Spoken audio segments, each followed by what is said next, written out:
Hey everybody, Peter Zeihan here, coming to you from the Lake of the Ozarks. Yesterday we talked about what's going on with the new French elections and how that's basically removes France as a power player on the European stage for the near future. Today I want to draw upon a video I recorded when I was in France a few weeks ago about what is at stake in Europe and what needs to change if the European Union is to survive in any sort of meaningful form. And unfortunately for the Europeans, France is at the center of all of it, and France at the moment is offline. So keep that in mind as you're watching this. Hey everybody, Peter Zeihan here, coming to you from France, and I figured as long as I was here, we should probably have a conversation about the future of France and the European Union and how things are going to unfold over the next decade or two. The European Union is a post-World War II construction that was designed to bring unity, peace, and democracy to Europe, and I would argue that in that it has been very successful. But the challenges of the future are not the same as the challenges of the past. And the France of now is not the same as the France of yesteryear, and the same holds for everybody else in Europe. Sorry, this requires a lot more eye contact with the ground than I was expecting. So things are going to have to change. So let's talk about how we got to where we are. For most of recorded European history, there's been a state of war on the continent with the various powers of the Northern European plain. Those would be France, the Netherlands, Germany, Poland, and Russia, basically duking that out for supremacy over that space. And if one of them had ever been able to win, the amount of resources that it could brought to any problem would have been continental in size, and they could have easily then become the world power. So it was always about those five going at one another. Then you had powers on the fringes who controlled meaningful zones, who would always try to disrupt this process of military unity because, if it was stopped, then they would be safe. That's, of course, the United Kingdom, that's Italy, that's Spain, Turkey, in the Sea of Marmara region, and the Scandinavians. The Americans would bump in from time to time, basically align with those outer powers against whoever was trying to dominate the inner core. Oh, snail. Anywho, after a few centuries of this, we had the World Wars, which were no fun for anyone. So many stairs. And at the end of the war, the French had the ideas, what if we were to do this unity thing again, but this time, instead of as a military dictatorship and conquering empire, we do it in a peaceable manner.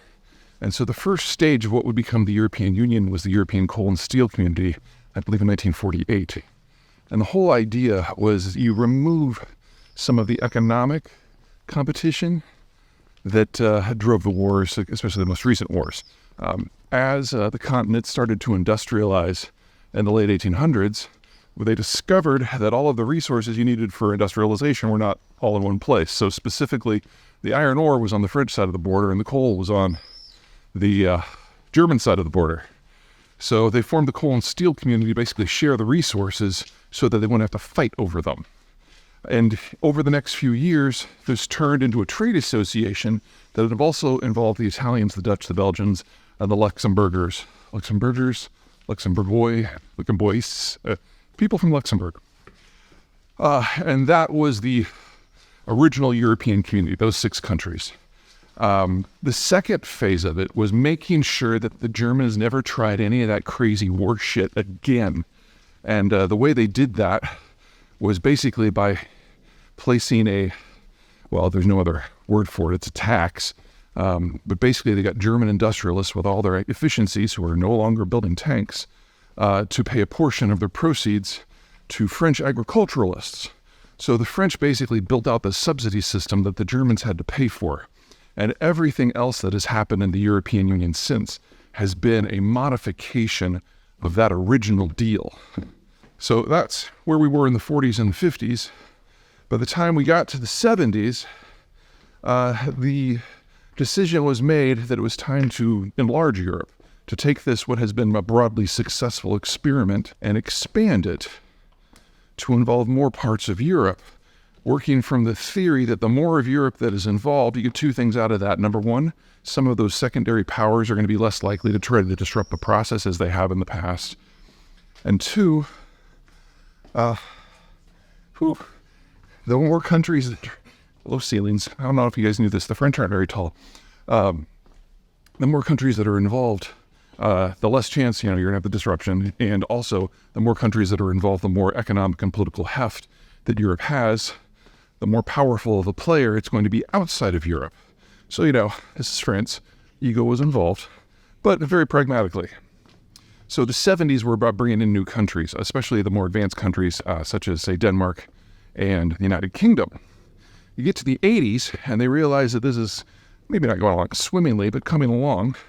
And the decision was made to bring in some of the poorer countries of Southern Europe, Spain, Portugal, and Greece specifically.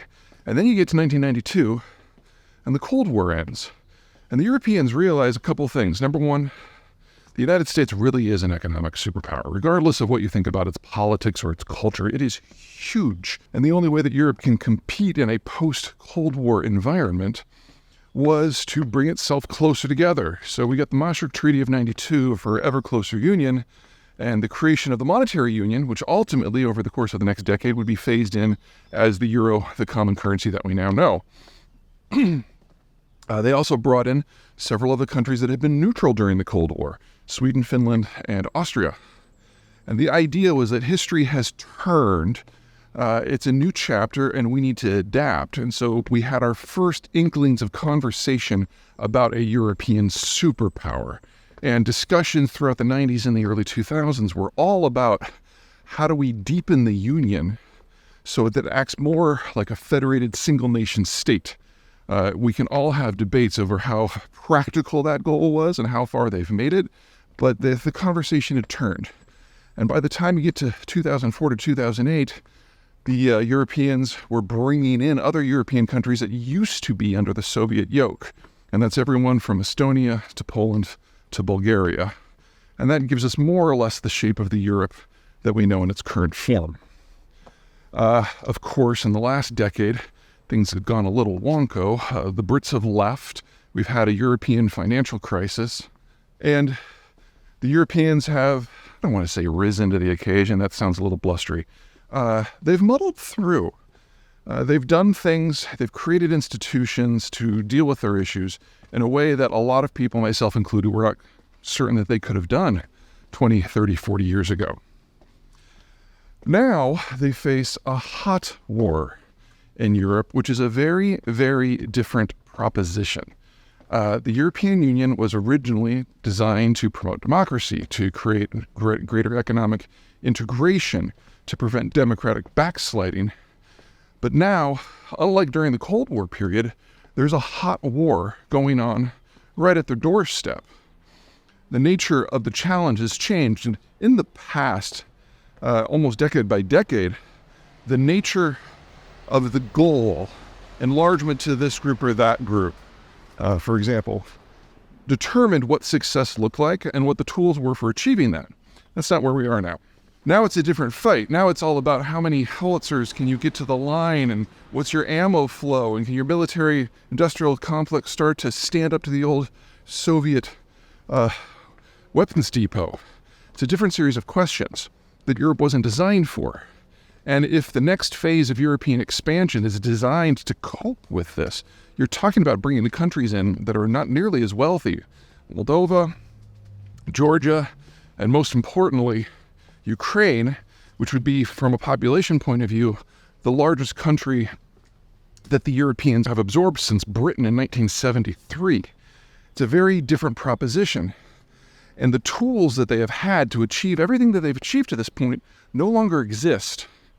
Remember back to that original deal of bleeding the Russians to pay for Europe, or the French version of Europe. Over time, that evolved to pay for agricultural funds, for infrastructure funds, for economic development funds. Basically, use German economic strength to pay for the unification of Europe. And the Germans went along with this, not just because they were told to, but in the aftermath of World War II, we had 2 generations of Germans who were basically born saying, sorry, how can I make this right? And the French always had an idea. But that's not the environment we're in now.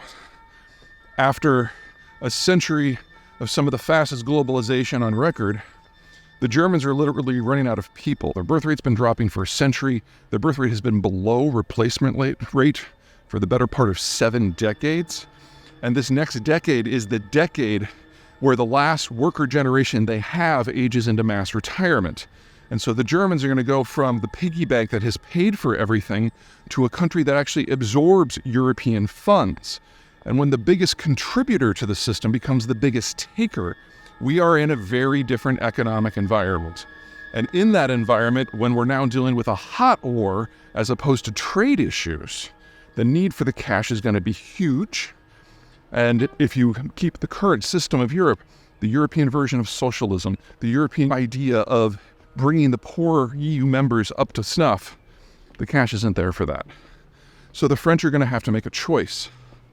Do they continue with the current system knowing it's going to go bankrupt, knowing that they are no longer going to be a taker nation, but a contributing nation, contributing more, much more than the Germans ever did in order to pay for German retirements? Or do they try something new? Nothing against the European Union. I think it's been wildly successful, especially considering the relatively narrow goals they set out back in the 40s and 50s. But it was a piece of infrastructure that was built for another age, like these goddamn stairs.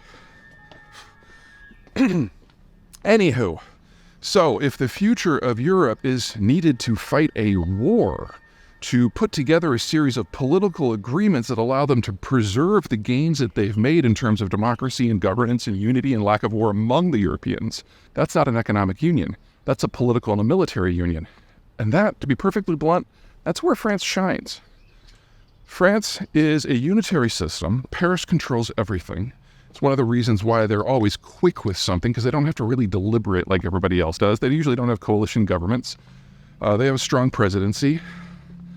Their economy is not based on free trade. It's relatively nationalized, which makes them less efficient than, say, the Germans. But, the Germans are running out of people under age 60, so it really doesn't matter anymore.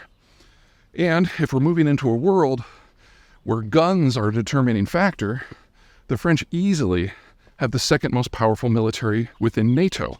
I mean, the Turks have more troops, and the Brits have more ships. But in terms of balanced strength, the French are great. And that's exactly the sort of system that the Europeans are going to need now. The question, of course, the challenge is how do you get from here to there? Because there's no way the European Union survives the end of Germany as an economic superpower. And there's no way the free trade union exists so long as the French aren't willing to go all in, and they're not. So we're about to start a new chapter in European history, economics, politics, and defense. And it's probably going to be the French who are writing this new chapter. They just have to decide what they want to do, and most importantly, on what sort of time frame, because the Ukraine war is the wolf at the door right now. And to be perfectly blunt, win or lose, we're going to have a pretty good idea of how this is going to shake out in the next couple of years, and then the Europeans are going to deal with the after effects of it for the remainder of this chapter of history. And so really, we need a clear answer from the French before the end of this decade. And by clear answer, I mean a treaty, not just a decision in Paris. So, for you French out there, chop chop.